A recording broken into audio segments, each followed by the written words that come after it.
At night I prayed pointlessly for a cure which remained tantalizingly out of reach with each New World AIDS conference. I was sick of seeing myself as a man with bad blood, a contaminated man. An excerpt from page 161 of Undetectable by Casey Charles.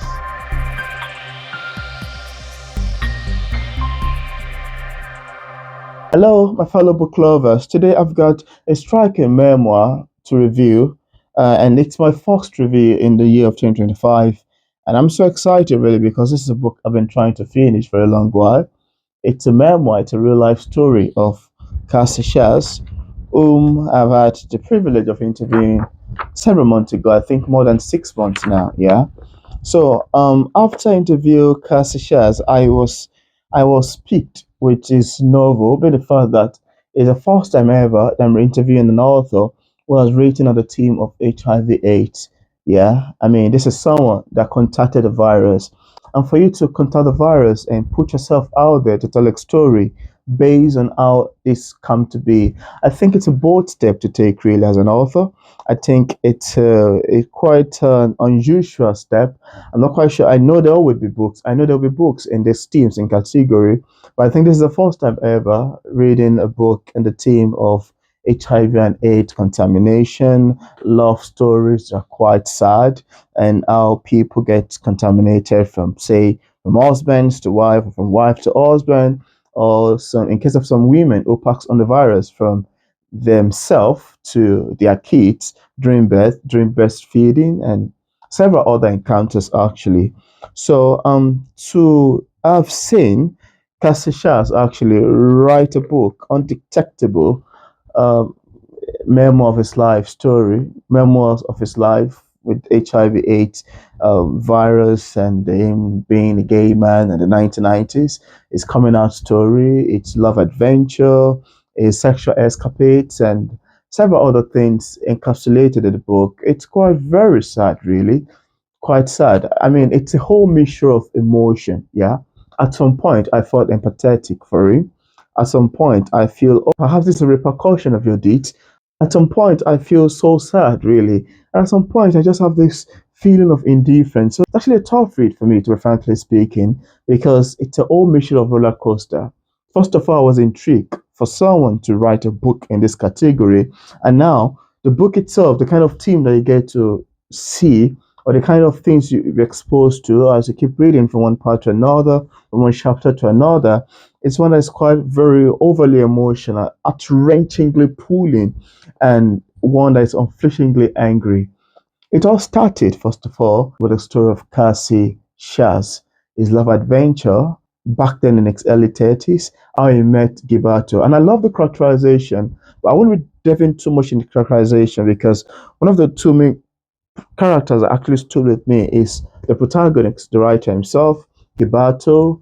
We have Migo and we have other people. Yeah. But I love the writing style. First of all, let me talk about the writing style. I love the writing style. I mean, it is very hood. The writer's vocabulary is quite extensive. It's the one that you have to read. Pause a while, pick up your dictionary to look up the meaning of some words in there before you continue. It's such a way that it's even quite understandable without you having to look up the dictionary. But I need to say his words are quite extensive, his vocabulary are quite extensive, and the writing style is quite literati. It looks like that written by a professor. While I know he studied literature, so that's quite expected. Anyway, so Cassie Love Adventure to me, since it's a real life story, I don't want to blame, I don't want to lay blame because sticks are real life stories. I mean, to some people, having to live with the virus, it's not something they are proud of. It keeps them in shame of association, keep them in shame of company. You can't even tell your friends that this is what you're battling with. It's more like an inner demon that you have to fight, an inner pain you have to live it. And this is even someone that lives in America, which I think still have much better access to some health care and stuff like that. And this is actually why his own story as an American, being queer and living with HIV/AIDS, slightly different, not even slightly different, I think differ entirely from those who are in Nairobi, Kenya, or those who are in other parts of Africa. Yeah, Nigerian inclusive. The story started with us being introduced to Gibato, to Cassie, the love adventure, the lovey dovey, the all sex scenes. I need to warn, actually, trigger warning. There are a lot of sex scene in the book, and for an heterosexual reader, it might be a different experience. I don't know. Yeah, but then it's just an heads up that this is one of the things you're going to be experiencing in the book. I need to mention that why Cassie was dating Gilberto, one of his friends, I think, perhaps warned him of, to be careful, then I think, as time goes on, first of all, I need to mention that Gilberto is a Brazilian and is trying to get his resident permit, citizenship in America, so he can be well settled. But as time goes on, from the chapter to second chapter, third, fourth, fifth, etc., first of all, we're being introduced to how both of them met, the scenarios that leads to this, the experiences they've had together, and several other things encapsulated in it. Then we talk about Cassie talk about his pursuit to become a lawyer, his schooling, while on the other way around we're having a bit of Gibato trying to get, permanent residence and trying to see if there's any way Cassie can even be of help. The reason why all of this is actually come escalating is the fact that to the best of my knowledge, and to the best of what I've read, is the fact that it was during the process of getting a resident permit or stuff like that, maybe when the point of going to the hospital, that Gilberto came back to realize that he is HIV positive. At first, he said he's negative because he believed in what the text he had back then in Brazil says. But I don't know what happened. All of a sudden, yeah, he has it. And the protagonist on the other hand, who has been involved in so many sexual escapades with him, had to go and check up his own identity, look up himself, his own blood to see if it's fine or if it's safe. And, from the point of Gilberto saying, he said, I have it. You have what? The virus. It was a downtrodden moment. It was a sad moment. The most saddest, actually, or the most suspenseful, is the part that once they submit their blood sample, they have to wait for maybe a week or two to get the feedback. Which I think that long period of waiting can actually instill a lot of fear, uneasiness, suspense, panic, and a lot in their heart. Well, anyway, when the whole thing came out, yeah, it happens the cast actually have the virus, and from there the whole story changed in a drastic, moving, fast-paced manner, in an emotional. It's such an emotional ride, yeah. Point. I was expecting the love to drain down, but it kind of seemed to be surging and I was introduced to the point whereby they were also trying to look for other means, other Western medicine. It's quite amazing, yeah, good, but the fact that most time, or to them, they're trying to look for a cure, an ultimate cure, to drain the entire blood out of them and give them a new blood. That's something they wished for. That led them to seeking the opinion of trying to, sort after some renowned witch doctor and healer in some part of America. And even after getting there, I don't think that nothing was actually professed. Yeah, they couldn't really entirely find a cure to it. I think they gave them something to do. So, as time goes on, the story was transitioning in a beautiful manner over and over again. Now, I want to transition a little bit to the things that I love about the book.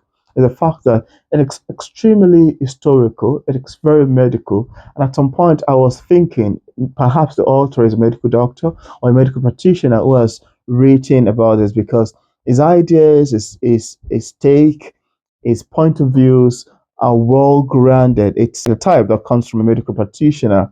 And that's one of the reasons why I feel the book is actually well researched into the themes of other books that encapsulate themes like this, well research into the history of HIV and AIDS, well research into the themes of HIV transmission from different authors writing many, many years, writing that have earned several awards and accolades, writing that have been used by medical doctors themselves, writings that have been quite impressive in the research and science category. Then the author was just quite amazing. I mean, at some point, I was reading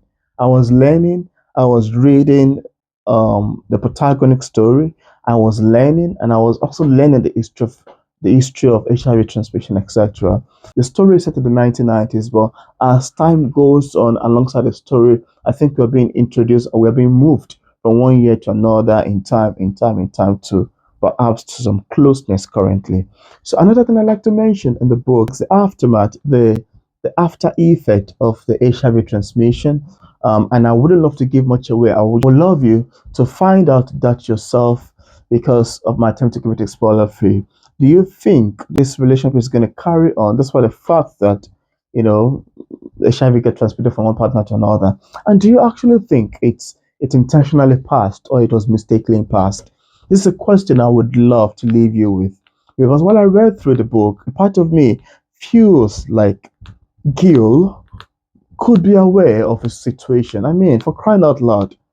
To be frankly speaking, I could even attest to that from the sort of warning that I think Cassie got from another friend that is close to Gil, perhaps, yeah. Then there are concerns on the importance of protection, yeah. Had they practiced protection all this while, this wouldn't have happened, to be frankly speaking. Yeah, so there are topics into the themes of protection, how important it is, which I think readers is gonna learn from for their own safety and more like I mentioned, the history of transmission has been mentioned in the book as well.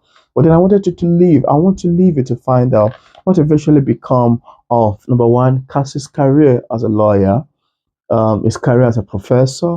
I mean, there are so many retreats or hangouts of HIV positive persons that he had to attend. All of the support group, I think that's what it's being called. It's There are stories in there. There's people that come together and share similar stories, and to some, the level of sorrow that it has differs from one person to another. The level of weightiness, how extremely harrowing the one person's story as in the support group. When this person share his own story, another person will share his own story, another person will share his own story, and on and on and on and on and on. They engrossing themselves into sad stories while keeping up the hope for long life. So there are conversation also around blood count, numbers of cells in the white blood cells, etc. The numbers of cells you have determine the number of years you're gonna live. Yeah, so there is this expectation, this panic of an impending death too, that I think it's quite evident in the protagonist's writing style. To shock you the most, I was surprised that a family member of the protagonist had to erase his name from the family's will because they thought he's gonna die before them. No, that's another story I wouldn't love to go too deep into. But there's quite a lot of roller coaster from what I've mentioned so far. A lot of roller coaster, the coming out story, the reception from the people, family and friends.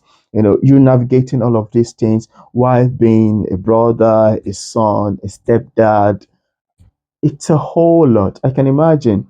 Even like I mentioned initially, even for the author to if have even written a story like this, the vulnerability of it and the fact that your story is out there to the world. And I could remember in part of his word, he said, "Yeah, I feel naked." Yeah, because when I asked, "How do you feel knowing that your story is out there to the world, people you don't know can even pick it up and read?" Like, yeah, I feel naked. It's a whole lot of roller coaster, to be frankly speaking. One of the most interesting thing that I found in the book is the humor in it, dark humor actually.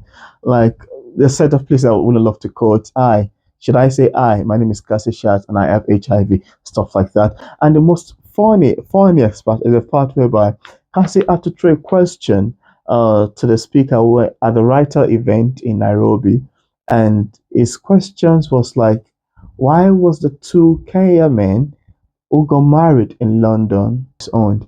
And the fact that he wrote that his question was taken with dismissive rush, awkwardness, and horrid discomfort. That part makes me laugh so hard because I can understand how extremely homophobic the African community is, the African continent, it's on its entirety, and the kind of stigma that people have, even with people living with HIV/AIDS.